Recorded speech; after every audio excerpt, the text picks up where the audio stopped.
गेल्या 23 दिवसापासून ही सर्व पदाधिकारी मंडळी या ठिकाणी आपली दाद मागायला, आपल्याला न्याय मागायला, सरकारला न्याय मागायला या ठिकाणी बसलेली होती.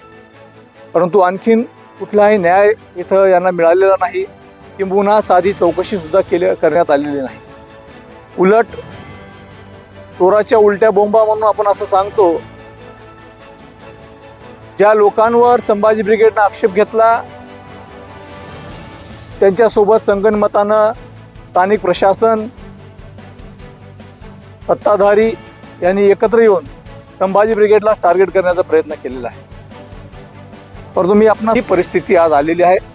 3 दिवसांमध्ये जर संभाजी ब्रिगेडच्या आंदोलनाला सरकारनं न्याय दिला नाही तर त्याचे परिणाम सरकारला, प्रशासनाला, प्रशासनाचे संबंधित जे काही याच्यामध्ये समितीमधले पदाधिकारी होते, मग तुम्ही आमदाराकडे जावा दाद मागायला का मंत्र्यांकडे जावा. आम्ही आमची भूमिका घेतल्यानंतर मग आम्ही ती भूमिका सोडणार नाही. आम्ही न्याय मिळवू. संभाजी ब्रिगेडने उचललेल्या प्रश्नाला या ठिकाणी कुठेही वाचा फोडून देत नाही. हा सगळा प्रश्न आहे. इथे सगळं प्रशासन ढासळलेलं आहे. सर्वप्रथम या तहसीलदारावर कारवाई झाली पाहिजे.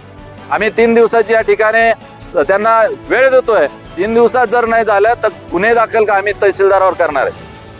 आणि ज्या सहाय्यक निबंधक आणि तहसीलदार आहे या दोघांनाही गुन्हे दाखल करणार आहोत, याची आपण नोंद घेतली पाहिजे.